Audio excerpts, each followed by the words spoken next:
आज हम Easter craft में पेपर को रोल करके बन्नी बनाएंगे। बहुत सुंदर बन्नी बनाएंगे। करते हैं स्टार्ट। सबसे पहले हम इसके बन्नी का सब सामान तैयार कर लेते हैं। तो ये छोटा सा कागज़ लेकर मैं आपको इसका पैर ड्रॉ करके सिखाती हूँ।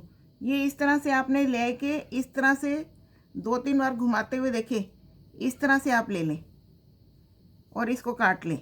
तो ये हमारा इस तरह से हमारा तैयार हो गया। देखें, इस तरह से हमने इस शेप में ये काट दिया।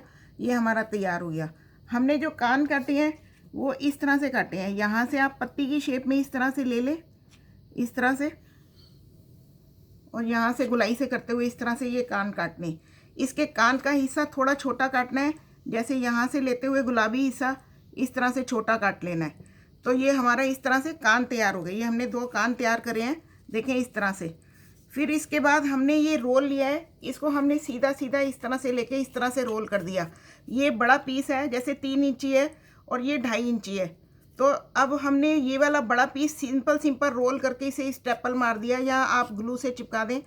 लेकिन छोटा पीस स्टेपल करने में आपको इसी तरह से नहीं करना है। छोटा पीस स्टेपल करने में आपको यहाँ किनारे से चिपकाना है। देखिए, मैं करके दिखाती हूँ। यहाँ से चिपकाना है आपने और थोड़ा यहाँ से चिपकाना है। बीच का हिस्सा आपने इस तरह से खुला छोड़ देना है, जिसमें आप कान इस तरह से लगा सकें। देखिए, इस तरह से आपने छोड़ना है बीच का हिस्सा, जिसमें कान लगा सकें। इसी तरह से ये मैंने छोड़ा हुआ है। अब हम इसके ऊपर सबसे पहले हम ये गुलाबी पीस इसके अंदर चिपका दिए, और अब हम ये जो पंजे हैं इसके ऊपर गुलाबी डॉट लगाएंगे इस तरह से। ये देखिए, मैंने डॉट छोटे छोटे काट के रखे हैं। इस तरह से मैंने गुलाबी डॉट इसके ऊपर चिपका दिए, और ये बीच में मैंने थोड़ा सा यू शेप में गुलाई में काटते हुए लगा दिया पीस। अब हम इसके ऊपर कान चिपकाएंगे, फिर आंखें चिपकाएंगे। तो ये मैंने थोड़ा थोड़ा नीचे की तरफ इस तरह से थोड़ा सा मोड़ दिया है। देखें, इस तरह से थोड़ा सा मोड़ देना है दोनों पीसेस को, इस तरह से। अब हमने इसके अंदर इस पीस को इस तरह से लगा देना है। देखें, खड़ा करने के लिए हमने इन पीसों को इसके अंदर लगा दिया, जो हमने हिस्सा खुला छोड़ा था। आप ग्लू के साथ इसे चिपका देंगे तो ये निकलेगा भी नहीं। तो मैं आपको अभी करके दिखा रही हूँ, आप ग्लू के साथ चिपकाइएगा इस तरह से। फिर हम यहाँ पर ग्लू लगाते हुए यहाँ पर आइस फिट करेंगे इस तरह से। ये मैंने आइस बड़े सर्कल में छोटा वाइट सर्कल लगा दिया है। तो ये देखें, यहाँ पर इस तरह से लगा दें ये। फिर इसके बीच में ग्लू लगाते हुए हम यहाँ पर नोज़ी लगाएंगे। ये मैंने वी शेप में नोज़ी काट के रखी हुई है, यहाँ लगा देंगे इस तरह से। यहाँ पर हम साइड में इसको पिंकिश थोड़ा सा देने के लिए, चीक को पिंकिश करने के लिए छोटे छोटे 2 सर्कल लगा देंगे इस तरह से। देखें,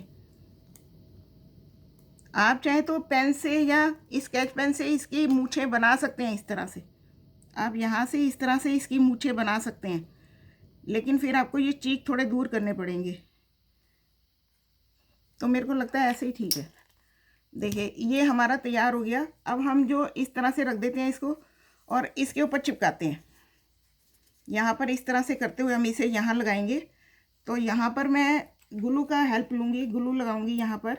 इस तरह से मैंने ये करते हुए यहाँ पर ग्लू लगाई है, और मैं इसको सेंटर में इस तरह से लगा दूँगी। देखें, और इसको बीच में से आप दबा सकते हैं इस तरह से। अब आपने सेंटर के नीचे यहाँ पर ग्लू लगाते हुए इसके ये पैर लगाने हैं। इस तरह से आप इसके पैर लगा दें। यहाँ पर दूसरी तरफ भी लगाएं, और इसको यहाँ पर दूसरा पैर लगा दें इस तरह से। थोड़ा सा पैर को इधर इधर निकाल दें ताकि ये अच्छा लगे। तो आपने देखा ये कितना सुंदर बनी बना है। देखें, कितना सुंदर बनी बना है। आप देख सकते हैं, इस तरह से आप अंदर से इसको प्रेस करके चिपका सकते हैं। तो देखें कितना सुंदर बनी बना है। Good luck. आप इसे यहाँ से डोरा डाल के हैंग भी कर सकते हैं। इस तरह से कोई डोरी लेकर आप इसके अंदर डालें, हैंग भी कर सकते हैं आप इसे इस तरह से। देखें, आप इस तरह से कोई अच्छी सी डोरी लेके, सुंदर सी डोरी लेके, पिंक कलर की डोरी लेके यहाँ से इसे हैंग भी कर सकते हैं इस तरह से। या आप कहीं पर पीछे स्टेपल भी कर सकते हैं, कहीं चिपका भी सकते हैं, अपने फ्रिज पर भी लगा सकते हैं, अपनी अलमीरा पे लगा सकते हैं, कहीं भी लगा सकते हैं। आप देख सकते हैं। Good luck.